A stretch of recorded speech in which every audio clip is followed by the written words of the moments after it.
নমস্কার নমস্কার নমস্কার নমস্কার নমস্কার নমস্কার নমস্কার নমস্কার নমস্কার নমস্কার নমস্কার আপনাদের সবাইকে সবাইকে সবাইকে নমস্কার জানাচ্ছি, সবাইকে অজস্র শুভকামনা জানাচ্ছি, সবাইকে স্বাগত জানাচ্ছি আমাদের আজকের এই শরণাগত অনুষ্ঠানে এবং অবশ্যই সকলকে শুভ সকাল জানাচ্ছি। শুভ সকাল, কিন্তু সত্যি কি শুভ! বাপরে বাপ, কি গরমটাই না পড়েছে একেবারে। আর এই গরমটা কিরকম, একটা ভিজে গরম নয়, মানে একটু উত্তর উত্তর ভারতের দিকের যে গরমটা, শুকনো গরম, প্রায় যেন গরম হাওয়া, চারপাশে হু হু করে মুখে গরম হাওয়া লাগছে, শরীরে গরম হাওয়া লাগছে, শরীরের ভেতরটাকে যেন শুকিয়ে দিচ্ছে। খুব সাবধানে থাকবেন এই সময়, খুবই সাবধানে থাকবেন। আর বাড়িতে যেটুকু গাছপালা করেছেন সেখানে শুধু যে জল দেবেন তাই নয়, বেশি করে জল দেবেন।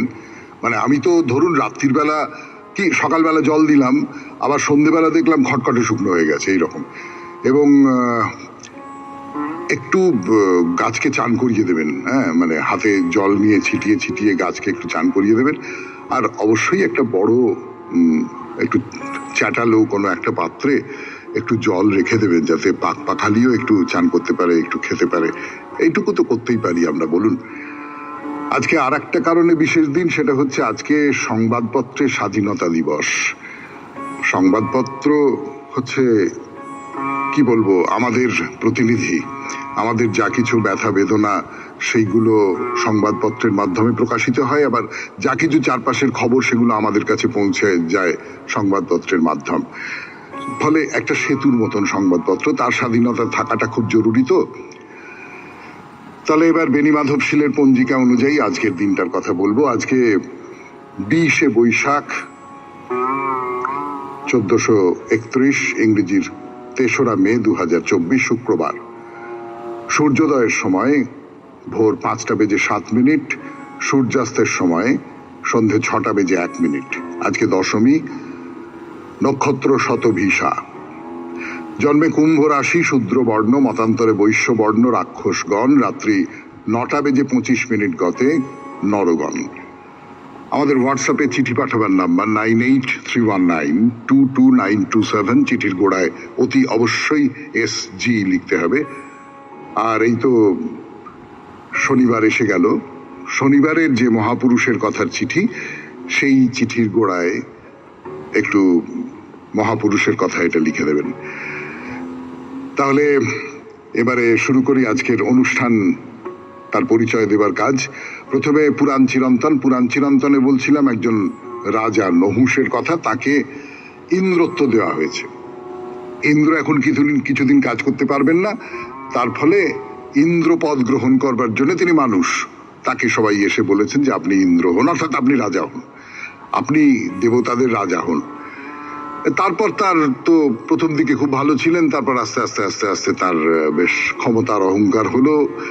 করতে করতে করতে করতে তিনি যে জায়গায় এসে পৌঁছলেন সেটা হচ্ছে যে ইন্দ্রের বউ শচী, আমি এখন ইন্দ্র, তাহলে শচী আমার বউ হবে না কেন? এই কিছুতেই বোঝানো যাচ্ছে না। শচী দেবী তখন বৃহস্পতি মুনির কাছে গিয়ে লুকিয়ে রইলেন এবং নহুষ বৃহস্পতির উপরেও চটে গেলেন। এইরকম একটা জায়গায় আমরা শেষ করেছিলাম এর আগের দিনের পুরাণ চিরন্তন। তারপর থেকে কি হলো না হলো, নহুষের কি পরিণতি হলো, বা দেবতারা কি করলেন, তাই নিয়ে কথা বলবো। তারপরে স্বামী বিবেকানন্দের রচনা থেকে পাঠ।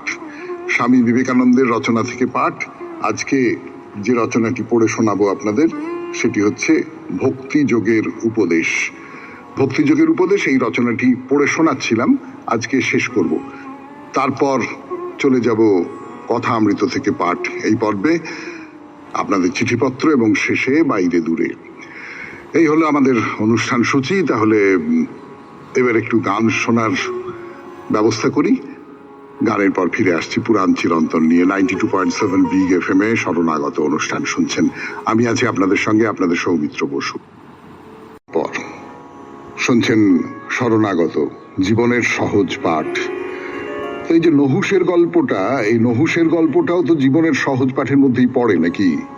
অর্থাৎ একজন মানুষ, ধার্মিক, প্রজাপালক, একজন রাজা, তিনি ইন্দ্রত্ব প্রাপ্ত হলেন।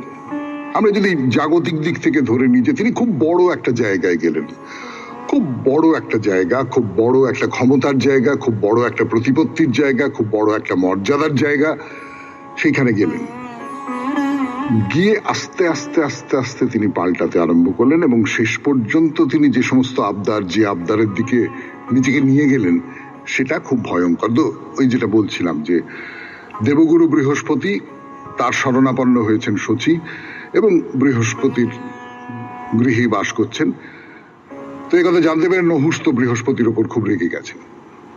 তা দেবতার ঋষিরা নহুষকে বোঝাবার চেষ্টা করছেন যে সতী দেবী পরস্ত্রী, আপনি এটা ভুলে যাচ্ছেন কেন? ইন্দ্র হলেই শচী দেবী আপনার স্ত্রী হবেন, এইটা হতে পারে না কখনো। শচী দেবী পরস্ত্রী, পরস্ত্রী হরণ ধর্মবিরুদ্ধ। আপনি শচী দেবীর আশা ত্যাগ করে ধর্ম অনুসারে প্রজা পালন করুন। তো নহুষ বললেন, ও তাই নাকি, আচ্ছা। তো এর আগের ইন্দ্র যখন গৌতম ঋষির পত্নী অহল্যাকে ধর্ষণ করেছিলেন, তখন আপনারা তাকে বারণ করেননি কেন? হ্যাঁ, চন্দ্র যখন বৃহস্পতির পত্নী তারাকে হরণ করেছিলেন, তখন আপনাদের এই নীতিবোধ কোথায় ছিল?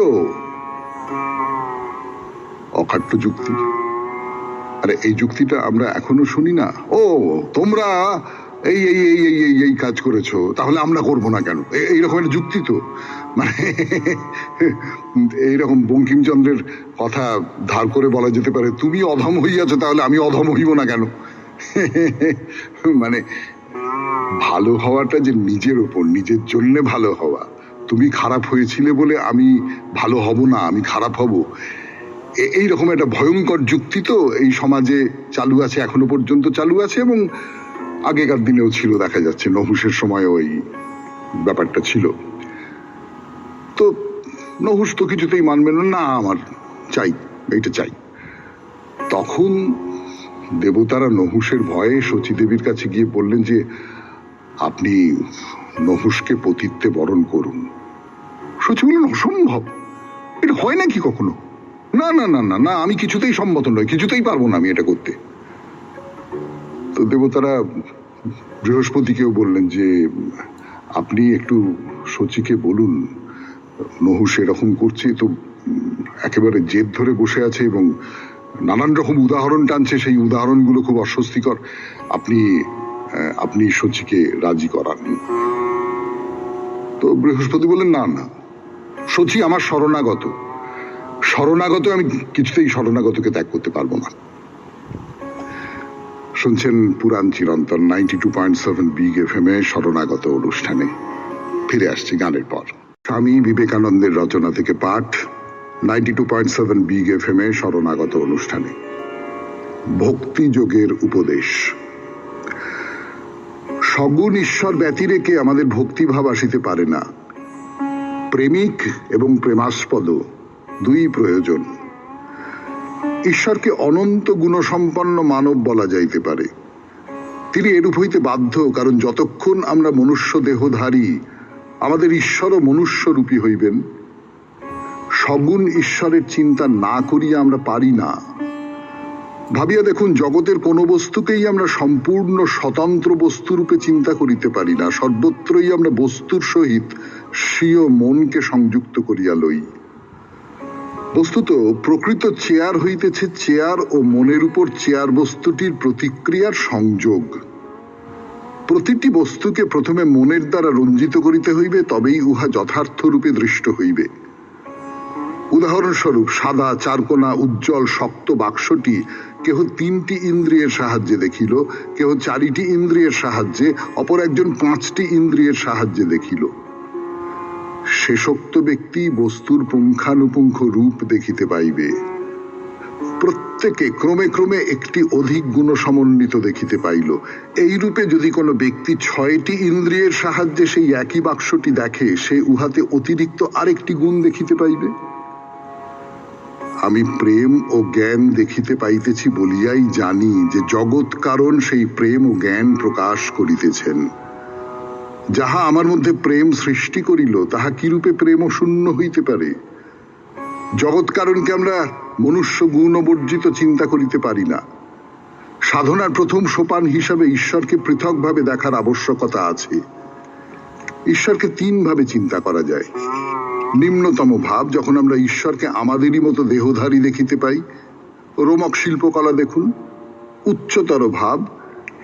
যখন ঈশ্বরের মধ্যে মানবের গুণাবলী আরোপ করি এবং এইভাবে চলিতে থাকে, সর্বশেষ উচ্চতম ভাব, তাহাকে ঈশ্বর রূপে দেখি। কিন্তু মনে রাখিতে হইবে, এই সকল ধাপেই আমরা ঈশ্বর এবং কেবল ঈশ্বরকেই দেখিতেছি।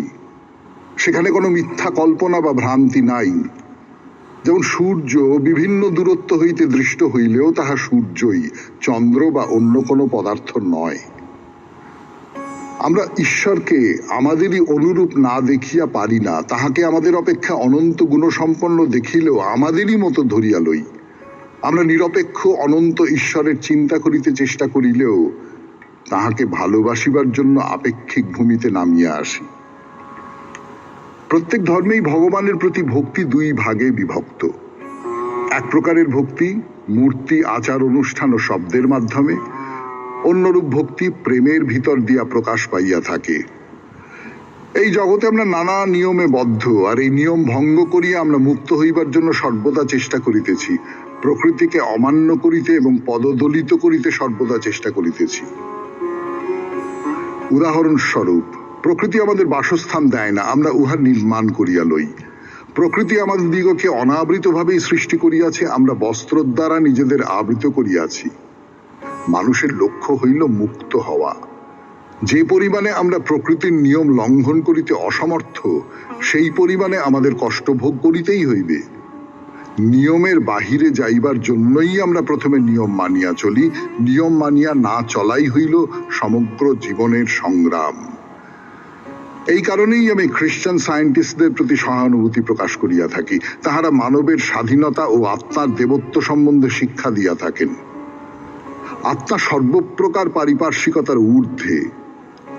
এই জগৎ আমার পিতার রাজ্য, আমি ইহার উত্তরাধিকারী, এই ভাবটি মানুষকে গ্রহণ করিতে হইবে। আমার নিজ আত্মা সকলকে জয় করিতে পারে। মুক্তি লাভ করিবার পূর্বে আমাদিগকে নিয়মের ভিতর দিয়ে অগ্রসর হইতে হইবে। বাহিরের সাহায্য, প্রণালী, আচার অনুষ্ঠান, মত, পথ প্রভৃতির নির্দিষ্ট স্থান রহিয়াছে। যতদিন না আমরা সাধনায় দৃঢ় প্রতিষ্ঠ হই, ততদিন এগুলি আমাদের সাহায্য করিবে এবং শক্তি দিবে।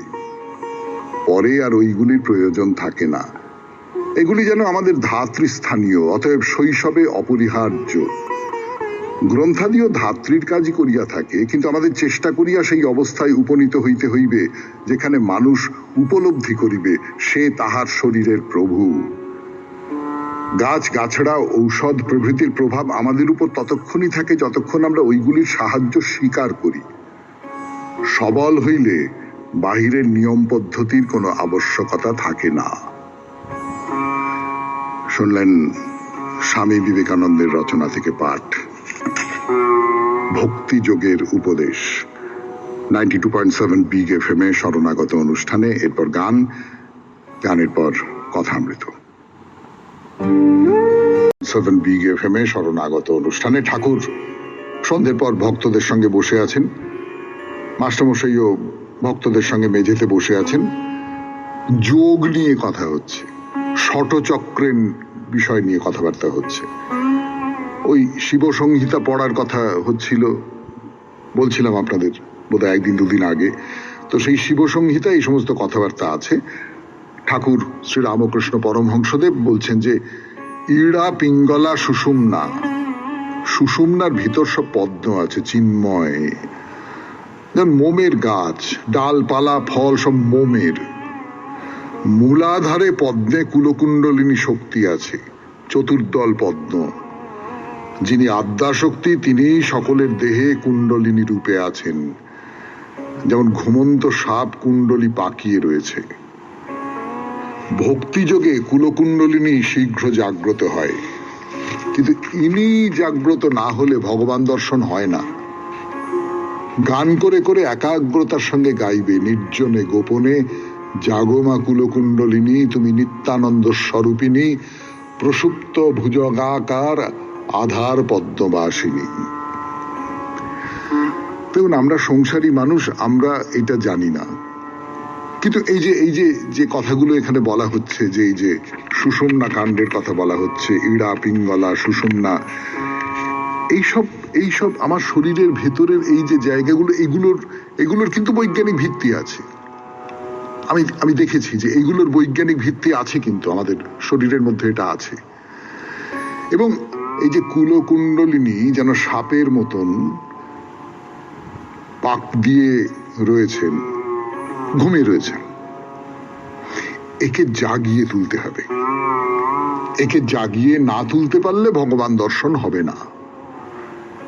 কেমন করে জাগিয়ে তুলতে হবে? ভক্তি দিয়ে। কেমন ভক্তি? একনিষ্ঠ ভক্তি।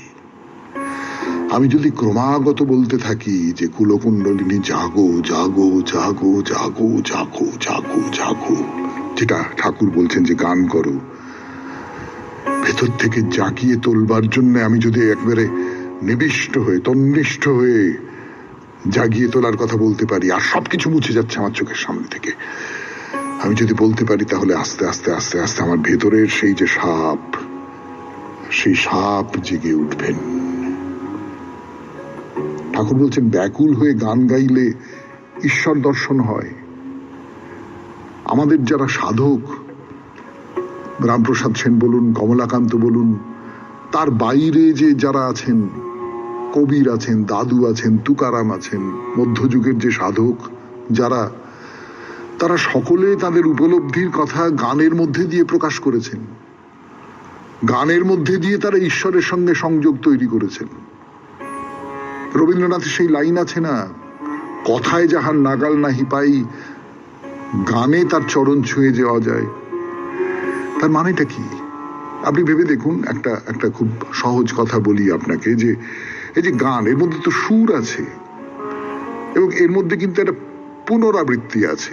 এই দুটো ব্যাপার কিন্তু গানের মধ্যে রয়েছে। আমি গানে যখন একটা কথা বলছি, তখন কথাটা কথা বলার মতন করে বলছি না, তার মধ্যে একটা বাড়তি ব্যাপার চলে আসছে। গানগুলো শুনছেন আপনারা, তার থেকেই বুঝতে পারছেন। এই যে একটা কথাকে টেনে বড় করে ছোট করে নানান রকম করে বলছি, যাতে করে কথার যে মানেটা, সেইটা খানিকটা আবছা হয়ে যাচ্ছে, খানিকটা হারিয়ে যাচ্ছে। 92.7 বিগ FM এ শরণাগত অনুষ্ঠান শুনছেন। আমি আপনাদের সৌমিত্র বসু। ফিরে আসছি গানের পর। আপনাদের সৌমিত্র বসু, 92.7 বিগ FM এ শরণাগত অনুষ্ঠানে। তো এই যে সুর, যার কথা বলছিলাম আপনাদের, যে গানে একটা সুর আছে, কথাগুলোকে কথার মানে থেকে খানিকটা আরো অন্যদিকে নিয়ে যাচ্ছে এবং বারবার পুনরাবৃত্তি হচ্ছে, রিপিট করা হচ্ছে। আমরা মন্ত্র যখন পড়ি তখন রিপিট করি না? আমরা যখন কাউকে ডাকি তখন বলি না, এরকম পুনরাবৃত্তি করি না, এসো এসো মা, এসো মা, এসো মা, এসো মা, এসো মা, এসো মা, এরকম করে বলি তো। ফলে এই যে গান, এই গান কিন্তু মন্ত্রের বা আহ্বানের খুব কাছাকাছি। সেই কারণেই বলছেন যে ব্যাকুল হয়ে যদি গান গাওয়া যায়, ব্যাকুল হয়ে, তাহলে ঈশ্বর দর্শন হয়। তো মনি বলছেন, মানে মাস্টারমশাই বলছেন, এসব একবার করলে মনের খেদ মিটে যায়। হ্যাঁ, তো খেদ তো মেটেই। মনের খেদ মেটাবার জন্যই তো। মনের খেদ কেন? অপ্রাপ্তির কারণে। আমি ঈশ্বরকেই পেয়ে গেলাম, তাহলে আমার আবার অপ্রাপ্তির কি আছে? কি জানো, ডিমের ভিতর ছানা বড় না হলে না পাখি ঠোকরায় না, সময় হলেই পাখি ডিম ফুটোয়। অর্থাৎ তোমার ভেতরেও কিন্তু সময়টি হতে হবে। তোমার ভেতরেও কিন্তু তোমার ভেতরের একটা পাত্র আস্তে আস্তে আস্তে আস্তে আস্তে আস্তে পূর্ণ হচ্ছে। তোমার ভেতরের একটা পাত্র একেবারে এই যে সচ্চিদানন্দ সাগরের যে জল, সেই জলে আস্তে আস্তে আস্তে আস্তে টইটুম্বুর হয়ে পড়বে যখন, তখন তোমার সময় হবে। উপচে পড়বে যখন, তখন তোমার সময় হবে। তো তার জন্য সাধনা করা দরকার। গুরুই সব করেন, তবে শেষটা একটু সাধনা করিয়ে নেন। বড় গাছ কাটবার সময় প্রায় সবটা কাটা হয়ে গেলে একটু সরে দাঁড়াতে হয়, তারপর গাছটা মরমর করে আপনি ভেঙে পড়ে। গুরু তোমাকে পথ দেখিয়ে নিয়ে যাবেন। গুরু তোমাকে পথ দেখিয়ে নিয়ে গিয়ে একটা জায়গা পর্যন্ত পৌঁছে দেবেন, তারপর শেষটুকু তিনি থাকবেন না। যে সাঁতার শেখানো হয়, এই সাঁতার শেখানোর সময় কি করা হয়, আপনারা অনেকেই সাঁতার জানেন, অনেকেই সাঁতার শিখেছেন, আপনারা বলতে পারবেন। যে ট্রেনার, গুরু, তিনি হাত ধরে গভীর জলে আপনাকে নিয়ে গেলেন, নিয়ে গিয়ে বেশ খানিকটা নিয়ে গেলেন, আপনি তার হাত ধরে আছেন এবং সাঁতার কাটছেন এবং তিনি আপনাকে ধরে আছেন। এবারে মাঝ নদীতে এসে বা মাঝ পুকুরে এসে তিনি বললেন যে এইবারে আমি সরে যাচ্ছি, এইবার তুমি নিজের চেষ্টায় সাঁতার কেটে চলে যাও। গুরুর কাজ এইটা, একটা পর্যায় পর্যন্ত গিয়ে তারপরে হাত ছেড়ে দেওয়া, এইবার বাকিটুকু তুমি যাও। 92.7 বিগ এফএম এ শরণাগত অনুষ্ঠানে শুনছেন কথা অমৃত থেকে পাঠ। আমি আছি আপনাদের সঙ্গে, আপনাদের সৌমিত্র বসু। আরো পাঠ করব, ফিরে আসব গানের পর। এবারে তার কোনো তুলনা হবে না। তার কারণটা একটাই, একটা মানুষ সত্যি সত্যি একটা বিষয়কে উপলব্ধি করেছে, জেনেছে বললেও পুরোটা বলা হয় না, আত্মস্থ করেছে, তার ভেতরে সেই সেই সেই যে উপলব্ধিটা জেগে উঠতে পেরেছে। সে যখন কথা বলে, ওই মানে একজন মানুষ যিনি জেনেছেন সবটা, তিনি যখন কথা বলেন খুব সহজ করে কথা বলতে পারেন, কোনো জটিলতাই থাকে না, খুব সোজা করে বলতে পারেন। তো ঠাকুরও সেই রকম খুব সোজা করে কথা বলতে পারেন। তিনি কি বলছেন? বলছেন যখন খাল কেটে জল আনে আর একটু কাটলেই নদীর সঙ্গে যোগ হয়ে যাবে, তখন যে কাটে সে সরে দাঁড়ায়, তখন মাটিটা ভিজে আপনি পড়ে যায় আর নদীর জল হুড় হুড় হুড় করে খালে আসে। শেষটুকু তোমাকে নিজেকে করতে হবে, তুমি পারবে। এতটা পর্যন্ত যখন এসেছো, তোমার মন সেই অভিমুখে চলে গেছে, তোমার সমস্ত দেহ, মন, সমস্ত চেতনা সেই অভিমুখে চলে গেছে। গাড়ি যাচ্ছে, জোরে যাচ্ছে, একটা সময় এসে ধরুন ড্রাইভার যিনি গাড়িটা চালাচ্ছেন তিনি হাতটা তুলে নিলেন, গাড়িটা তো নিজের বেগে এগিয়ে চলবে। তো সেই রকম করে নিজের বেগে আপনি এগিয়ে গিয়ে একটা জায়গায় পৌঁছবেন এবং ওই যে উপমাগুলো ব্যবহার করছেন, যে গাছটা আপনি মড়মড় করে ভেঙে পড়বে, নদীর জল ওই মাটিটুকুর বাধা ভেঙে ফেলে নদীর জল হুড়মুড় হুড়মুড় করে ভেতরে ঢুকে পড়বে। তো ঠাকুর আর কি বলছেন? বলছেন অহংকার, উপাধি এসব ত্যাগ হলেই ঈশ্বরকে দর্শন করা যায়। আমি পণ্ডিত, আমি অমুকের ছেলে, আমি ধনী, আমি মানি, এসব উপাধি ত্যাগ হলেই দর্শন। তার কারণটা খুব সহজ, আপনারা বুঝতেই পারছেন যে আমার যখন উপাধি আছে, অমুক না অমুক, আমিও মানে অন্যরা বলে বলুক, সে বলছে কান না দিলেই হলো, কিন্তু কান না দিলে হলো। আর যদি কান দিই, যদি ভেতরে ভেতরে বিশ্বাস করতে থাকি যে আমি কিন্তু একটু আলাদা, আমি কিন্তু মনে মনে একটু গোপ চুমড়োচ্ছি আর কি, তখন ঈশ্বর দূরে চলে যান। কারণ অহং আর ঈশ্বর একসঙ্গে থাকতে পারবেন না। ঈশ্বরকে পুরো মনের ভেতরকার পুরো জায়গাটা ছেড়ে দিতে হবে। অহং সেখানে যদি একটুও থাকে, তাহলে তিনি সেখানে পা দেবেন না। 92.7 বিগ এফএম এ শরণাগত অনুষ্ঠানে শেষ হলো কথা অমৃত থেকে পাঠ। এরপর আপনাদের চিঠিপত্র ফিরে আসছে, একটু গান শুনে নি। এবার চিঠিপত্র 92.7 বিগ এফএম এ শরণাগত অনুষ্ঠানে আজকের চিঠিটি লিখেছেন কৌশিক বন্দ্যোপাধ্যায়। আমাদের প্রত্যেকের বেঁচে থাকা ও বেড়ে ওঠার ক্ষেত্রে ঋণ এক অপরিহার্য বিষয়। জীবনযাপনে ঋণী হয়েও আমরা আসলে মহাজন হই, কৃতজ্ঞতা জ্ঞাপন করে ধন্য হয়ে উঠি। স্মরণে মননে কৃতজ্ঞ চিত্তে আপনার করে তোলাই ঋণের ভিত্তিভূমি।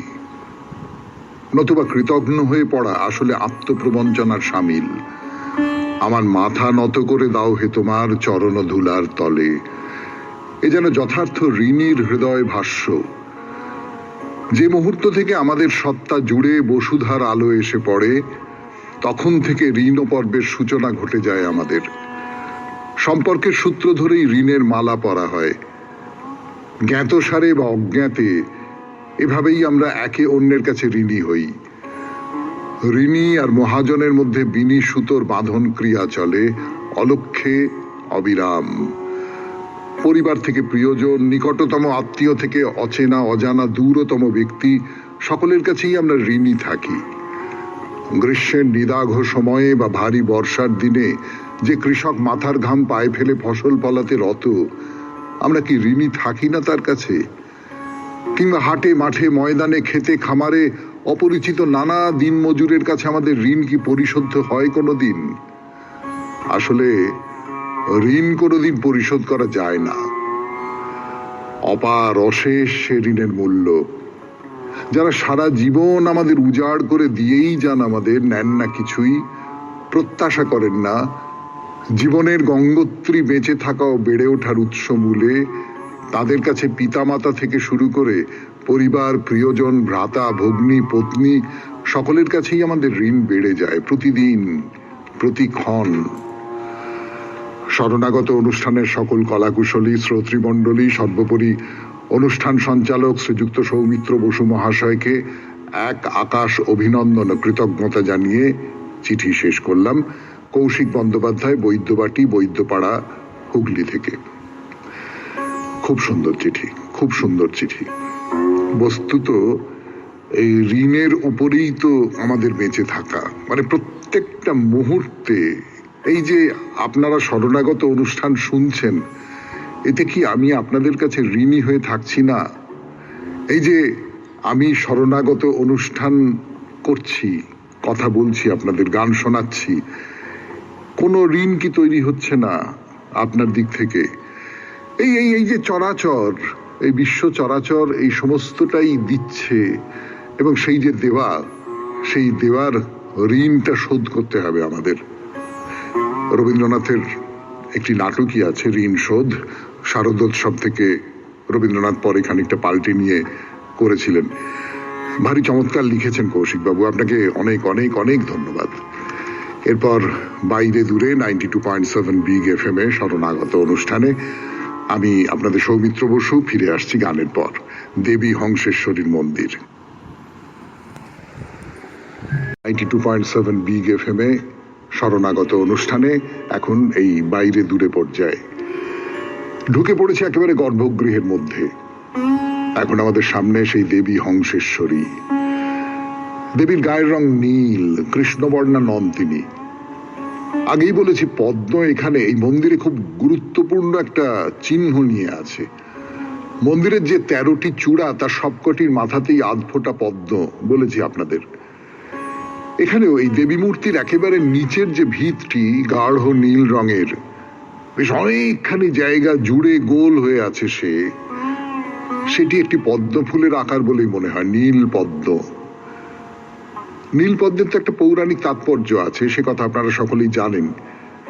সেই যে দেবীকে জাগিয়ে তোলার জন্য রামচন্দ্র 108টা নীল পদ্ম দিয়ে তার পুজো করতে চেয়েছিলেন।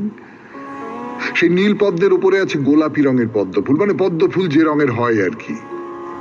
তার উপরে দেবী প্রতিষ্ঠিতা, সর্ব অঙ্গ ফুলের মালায় আবৃত, ডান হাতে বরাভয়, মা হাতে রক্তাক্ত কৃপাণ। তার মানে কি? এই যে মা আমাদের লালন পালন করেন, তো আমাদের আশ্রয় দেন, কিন্তু যদি কোনো পাপ আসে, অধর্ম আসে, তাহলে তাকে সংহারও করেন। মুখটি কিন্তু ভারী স্নিগ্ধ এবং শান্ত। সে মুখের দিকে তাকালে তাকে ভয়ঙ্করী বলে মনে হয় না। তার পায়ের নিচে শুয়ে আছেন শিব, আড়াআড়ি করে, অর্থাৎ শিবের মাথা আমাদের দিকে ফেরানো। এবং এই পুরো মূর্তিটি কিন্তু কাঠের, কাঁঠাল কাঠের। তা বলি আপনাদের, মায়ের মন্দির খুলে যায় সকাল 7টার সময়, 8টা থেকে শুরু হয় পুজো দেওয়া। এই যে সারা অঙ্গে এত মালার কথা বলছিলাম, সেই সব মালা কিন্তু বাইরে থেকে কিনে আনা নয়। আপনি মন্দিরের মধ্যে ঘুরতে ঘুরতে দেখতে পাবেন একটা জায়গায় মালা গাঁথা হচ্ছে দেবীকে পরাবার জন্য। হ্যাঁ, এখানকার তাই নিয়ম। ফিরে আসছে হংসেশ্বরী মন্দিরের কথায় 92.7 বিগ FM এ শরণাগত অনুষ্ঠানে। হংসেশ্বরী মন্দিরের কথা, মাঝবেড়িয়ার হংসেশ্বরী মন্দির 92.7 বিগ FM এ শুনছেন জীবনের সহজ পাঠ শরণাগত। মালার কথা তো হলো, এবার ধূপের কথা। যেমন বহু মন্দিরে থাকে বড় বড় টিনের বা অন্য কোনো কিছুর পাত্র, তাতে মাটি বালি ভর্তি করা, সেইটাই হলো ধূপদানি। ভক্তেরা ধূপ জ্বালিয়ে সেইখানে গেঁথে দিয়ে যান। এমন তো আমরা অনেক মন্দিরে দেখেছি। কিন্তু হংসেশ্বরী মন্দিরের নিয়ম হলো মন্দিরের ভেতরে কেউ কোনো ধূপ জ্বালতে পারবে না। ভক্তদের জন্য এই যে ধূপদানি, যদি একে ধূপদানি বলি, এসব রাখা আছে মন্দিরের বাইরে। ধূপ মানে আমি বলতে চাইছি ধূপ এবং মোমবাতি, মানে যা কিছুতে আগুন থাকে। তো এবারে বলি, দর্শন করতে এসেছেন তো মাকে পুজো দেবেন তো। ওই যে বলেছিলাম মন্দির চত্বরের বাইরে, সেই যে রাজবাড়ির গেটের সামনে একটি ডালার দোকান আছে। দোকান মানে ওই ডালা নিয়ে রাস্তার ধারে বসেছেন এক দোকানি, সেখান থেকে ডালা কিনে আনতে পারেন, আবার নিজের বাড়ি থেকে ডালা সাজিয়ে নিয়ে আসতে পারেন, কোনো বাধা নেই। বেশ কিছু মন্দির আছে এখানে দেবতা বা দেবীর ছবি তোলা নিষিদ্ধ। বাঁশবেড়িয়ার এই হংসেশ্বরী মন্দিরে অবশ্য তেমন কোনো নিয়ম নেই। মায়ের ছবি আপনারা তুলতেই পারেন, কিন্তু ওই মায়ের ছবিটুকুই, নিজের ছবি, নিজস্বী যাকে বলা হয়, সেলফি, তা কিন্তু তুলতে দেওয়া হবে না। এ কথা গর্ভগৃহের বাইরে নোটিশ বোর্ডে বলে দেওয়া আছে। এইটা দেখে না আমার একটু মন খারাপ হয়ে গেল। আচ্ছা, এটাও মন্দির কর্তৃপক্ষকে বলে দিতে হবে? মন্দির একটা পবিত্র জায়গা, ঈশ্বরের আরাধনার জায়গা, আর সেলফি তোলার মধ্যে তো একটা অহং আছে, একটা চাপল্য আছে, সেটা কি মন্দিরের মধ্যে মানায়? কিন্তু ওই কিছু মানুষের বোধ বুদ্ধি তো একেবারে তলানিতে গিয়ে ঠেকেছে, তাই এ কথাও তাদের মনে করিয়ে দিতে হয়, বলে দিতে হয়। যাক, সময় হয়ে গেছে, আজকের মতো শেষ করি। শরণাগত 92.7 বিগ FM এ আমাদের হোয়াটসঅ্যাপে চিঠি পাঠাবার নাম্বার 9831922927। চিঠির গোড়ায় অতি অবশ্যই SG লিখবেন। আর ওই শনিবারের শরণাগতর শেষে মহাপুরুষের কথা, আমাকে একজন চিঠি লিখে জানিয়েছিলেন যে আমি অনবধানবশত মহাপুরুষের কথায় মহাপুরুষের নামটা বলে ফেলেছি গল্প বলবার সময়। এটা আমার তো খেয়াল নেই। এখন অনেকে উত্তর দিয়ে দিয়েছেন। হ্যাঁ, আমার পরে মনে হলো যে না, যারা ঠিক উত্তর দিয়েছেন তাদের নামটা পড়া উচিত। কাজেই যেমন হয় মহাপুরুষের কথা তেমনই হবে এই শনিবার। আর যেটা বলবার সেটা হচ্ছে যে মহাপুরুষের কথা এইটা একটু লিখে দেবেন। তাহলে আজকের মতো শেষ করছি শরণাগত কবিতা দিয়ে। সূর্যমুখীর বর্ণে বসন লই রাঙায়ে, অরুণ আলোর ঝংকার মোর লাগলো গায়ে। অঞ্চলে মোর কদম ফুলের ভাষা, বক্ষে জড়ায় আসন্ন কোন আশা। কৃষ্ণকলির হেমাঞ্জলির চঞ্চলতা, কঞ্চুলিকার স্বর্ণ লিখায় মিলায় কথা। আজ যেন পায় নয়ন আপন নতুন জাগা, আজ আসে দিন প্রথম দেখার দোলন লাগা। এই ভুবনের একটি অসীম কোণ, যুগল প্রাণের গোপন পদ্মাসন। সেথায় আমায় ডাক দিয়ে যায় নাই জানাকে, সাগর পারের পান্থ পাখির ডানার ডাকে। চলবো ডালায় আলোকমালায় প্রদীপ জেলে, ঝিল্লি ঝনন অশোক তলায় চমক মেলে। আমার প্রকাশ নতুন বচন ধরে, আপনাকে আজ নতুন রচন করে। ফাগুন বনের গুপ্তধনের আভাস ভরা, রক্ত দীপন প্রাণের আভায় রঙিন করা। চক্ষে আমার জ্বলবে আদিম অগ্নিশিখা, প্রথম ধরায় সেই যে পরায় আলোর টিকা। নীরব হাসির সোনার মাসির ধ্বনি, করবে ঘোষণ প্রেমের উদ্বোধনী। প্রাণ দেবতার